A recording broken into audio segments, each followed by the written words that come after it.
Hello, everyone, and welcome to China Perspectives, a podcast on economic and credit developments in China with experts from both within and outside of Fitch. My name is Jeremy Zook, your host for today's episode, and Fitch's lead sovereign analyst for China. A topic that's been grabbing a lot of headlines over the past several years is global supply chain diversification out of China.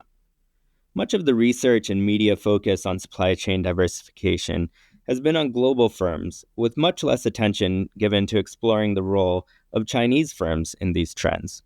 So, in today's episode, I thought it would be valuable to explore this topic through the lens of Chinese firms and how they are both contributing and responding to these supply chain diversification trends. Fitch's corporate research team has recently done some incredibly interesting work on these topics. The team published a report in October looking at outward FDI by Chinese firms and will soon be publishing another report on Chinese firms' trade and supply chain developments. Today, we are privileged to have one of the authors of these reports, Flora Zhu, join us to discuss some of their findings. Flora is a director in Fitch's corporate research team based in Beijing.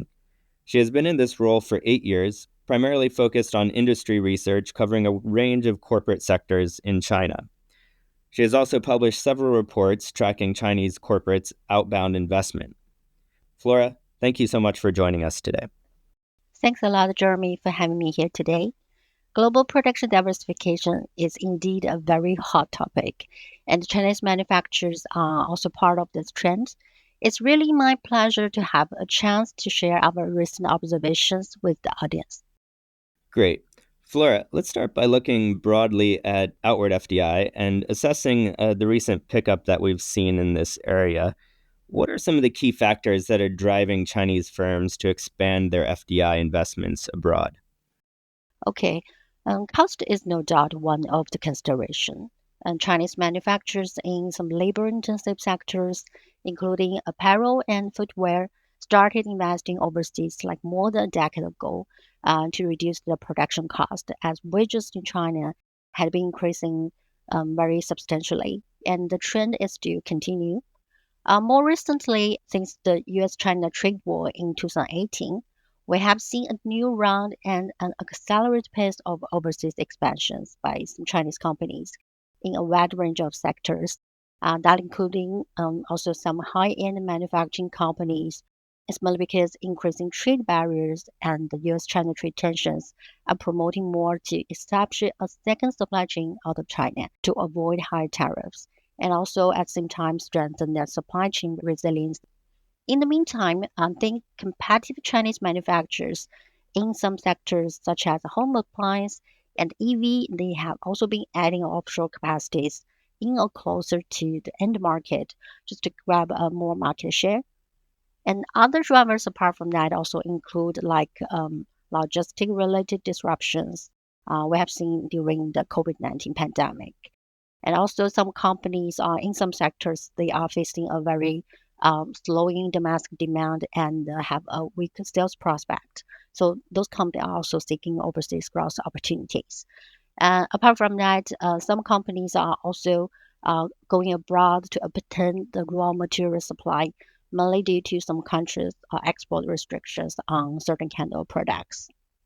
So, what are the key destinations for Chinese firms' investments abroad, and what is drawing firms to those particular countries?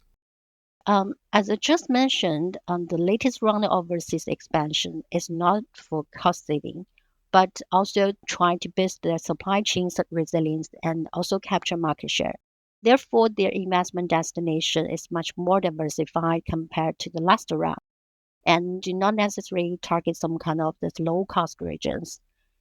For industries that are sensitive to labor and some land costs, they still focus on the emerging countries while those that value lead time and proximity to customers are more inclined to consider their major sales market, mainly developed countries or neighboring regions. Asian countries remain a key relocation destinations, attracting investment from both traditional manufacturing and some high-tech manufacturing to avoid U.S. tariffs. Let's take Apple supply chain as example. We have seen Apple has been accelerating the decentralizing of its supply chain from China and requiring more supplies to shift part of the productions away from China and mainly to Vietnam. And in meanwhile, we have seen Chinese automakers are also adding some plants in these regions, mainly due to some countries' favorable investment policies for EV manufacturing. Also, we have seen Chinese EV battery material suppliers. They are also investing in Indonesia for nickel resources for the reasons of the export bans I mentioned earlier. More Chinese companies are actually moving productions closer to end markets to be better positioned to capture more market share. And that includes some furniture companies that are investing in Mexico for the sales to the US market to shorten the delivery time. And EV battery producers, they are also expanding a capacity near their client in the Europe, as well as some solar product producers. They're building plants in the US to avoid potential tariff imposed on their export from the Southeast Asian countries to the US.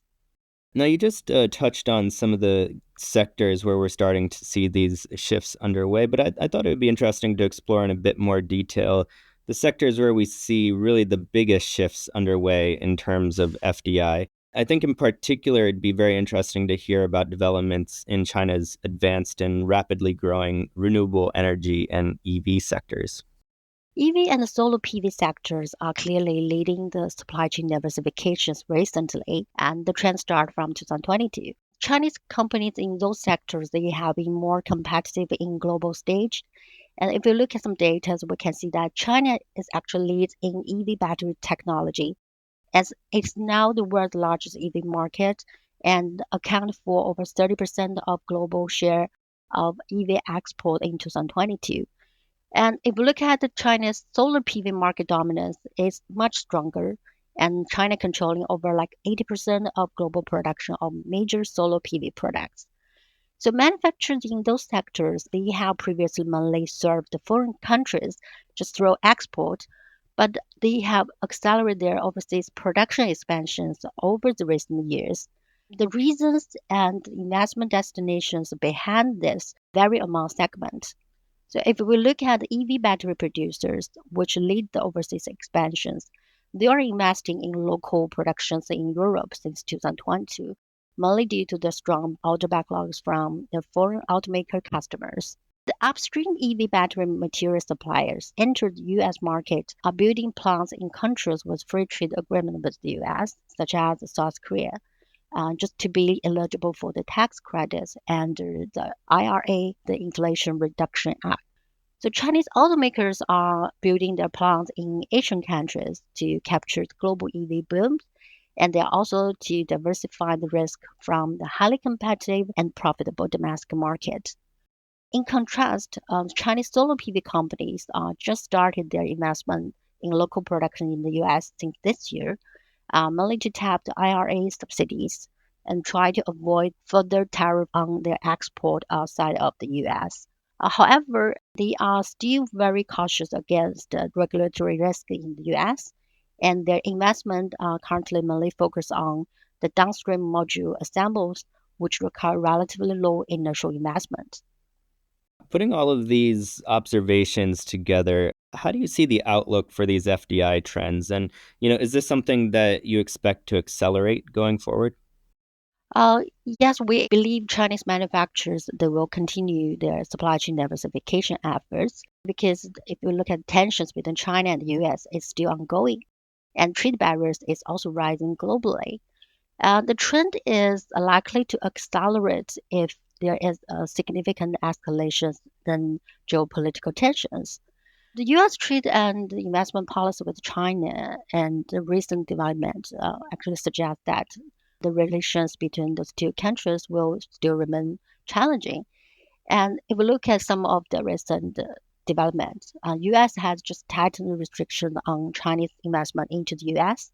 Apart from that, it also imposing restrictions on U.S. companies' outbound investment in some sensitive advanced technology in China, and also investigations against 8 Chinese PV firms in Southeast Asia.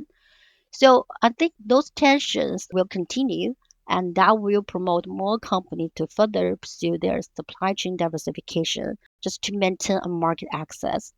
In the meantime, I think rising global protectionism, as we have seen in the increasing trade barriers, including the higher tariffs and tightened requirement on material sourcing, as well as some countries' targeted subsidies that mainly benefit local producers, will also dampen Chinese manufacturers' continued access to some foreign markets through exports that will promote a shift towards more local production. Great, thank you. I guess turning to trade patterns, we still see in the data, at least the aggregate data, strong evidence that China remains really the dominant manufacturing hub in the global economy. But if we take a look under the surface, trade patterns and China's market share for particular products does seem to be shifting a little bit as foreign firms are looking to diversify their supply chains by increasing production and sourcing outside of China. What are some of the trends in China's trade patterns that you see coming through in the data? That's an interesting question. That is the reason why we are doing our second report to analysis to find out what's the impact on the trade patterns. Intuitively, the ongoing supply chain shift from both global firms and Chinese companies should lead to a lower export of certain Chinese manufactured products. However, the shift so far has been led by the downstream segment and largely concentrated in the low-skilled assemble and mass productions, which means overseas demand for China-made inputs and some intermediate goods for further processing and assembling will rise. And this is evidenced in the rapid growth in China's export of some electronics and machinery components, which have outgrown that of finished goods since 2018. Well, another key trend we observed in the trade pattern is the changing in China's export destinations. With China's shares of U.S. imports of a wide range of product categories actually declining, while its export to some of the Asian countries, the major relocation destination for re-export, is actually rising. And we expect a further shift in the destination mix because Chinese manufacturers are expanding production capacity in a much wider and diversified regions, as I mentioned earlier. Having said that, the growing mid to upstream EV production capacity offshore made some countries continued effort in boosting domestic EV supply chain erodes the China dominance in global EV supply chain to some extent and will also pose challenges to China export of related products beyond the medium term.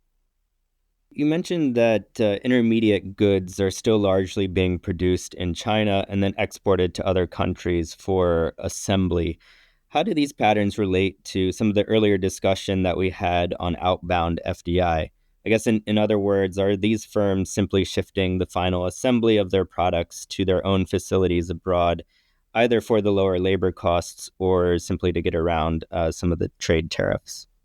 Well, we believe a large portion of the production relocated or established overseas so far are component assembly for reasons you just mentioned.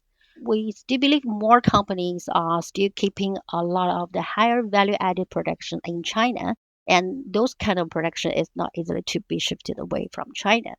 There's some reason behind this, and I believe it's mainly attributable to China's competitive advantages in the manufacturing. That is unlikely to be replaced by other countries in the near to medium term. China's competitive advantages include a large and relatively high-skilled workforce and well-developed infrastructure. And also, we have a lot of industrial expertise and efficient and complete manufacturing supply chain.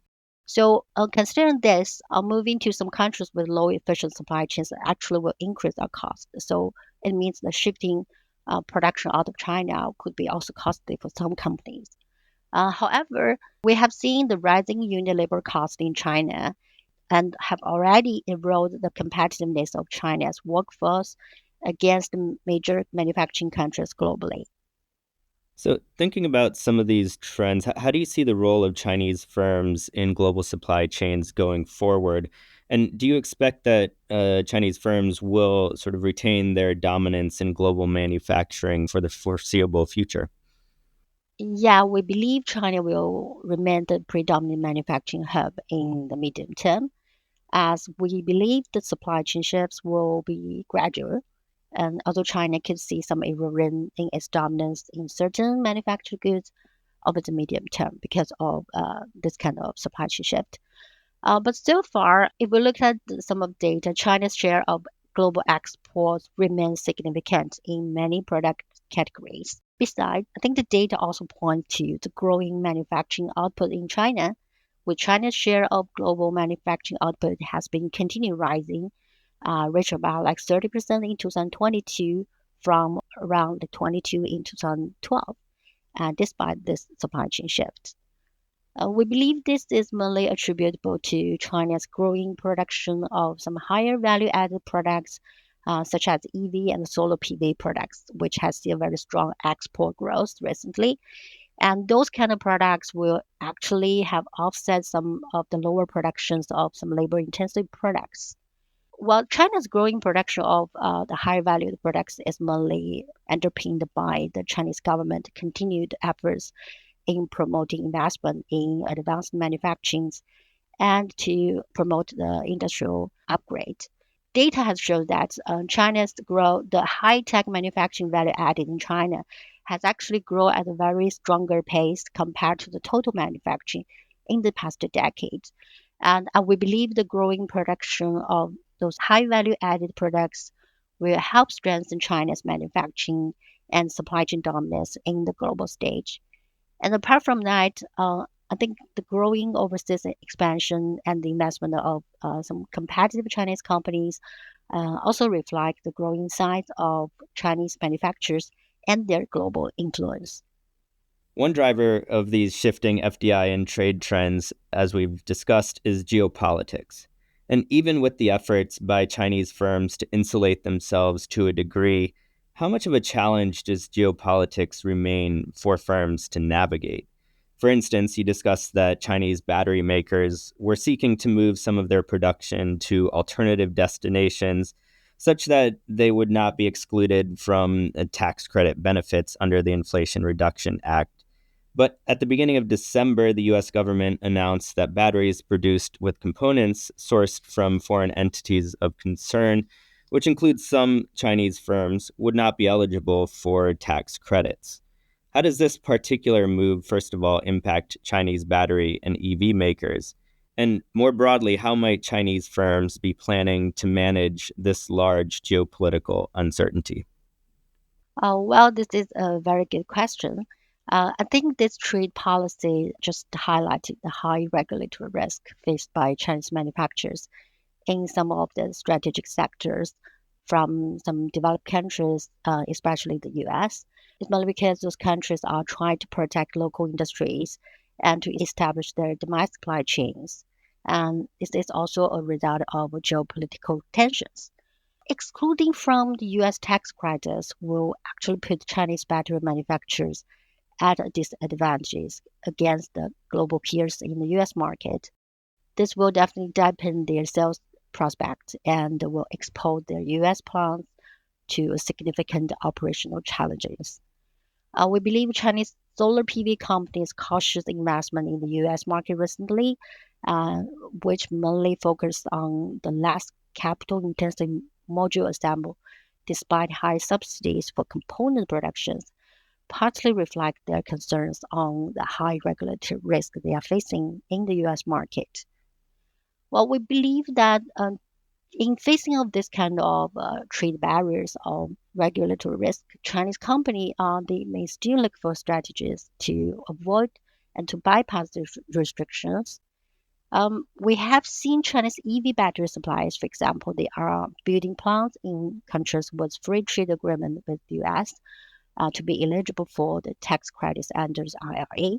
Chinese solar PV producers have also adding wafer plants near the existing Southeast Asian production base since 2022, aiming to build integrated wafer cell and module capacities to continue to serve in the US market. And now they are also seeking alternative non-Chinese polysilicon sources to reduce the risk caused by those US tightened source scrutiny on imports. I think the mainly the things they are actually doing and will continue to do But having said that, I think some restrictions may not be able to be bypassed eventually. That will leaving Chinese companies being blocked out of some major sales market in some sectors. Just to wrap up, it would be interesting to explore from a ratings perspective, what does Fitch see as the biggest opportunities and risks from these trends in outward FDI and shifting trade patterns? Fitch sees overseas expansion as a credit positive for Chinese manufacturers because it provides diversification benefits and expand their skills and also enhance brand value. While some markets also offer like higher margins and helping to improve companies' profitability over time. However, overseas expansions also carries execution risk, and we believe the risk is quite high for Chinese manufacturers, mainly because many of them lack overseas operating experience compared with their global peers. The largest risk we think for some companies in the strategic sectors comes mainly from the regulatory risk in some developed countries, as seen in the EV and the solar PV sectors, which we just discussed.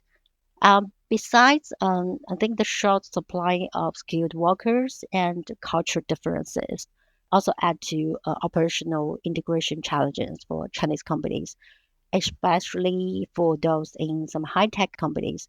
A potential operational disruptions or losses and slower production ramp up caused by those kind of execution risk could also affect overseas plant of cash flow generations and their profitabilities for some manufacturers. We're dampening their ability to reduce their leverage because some of them actually invest heavily in overseas capacity expansions, and those investments are mainly funded by debt.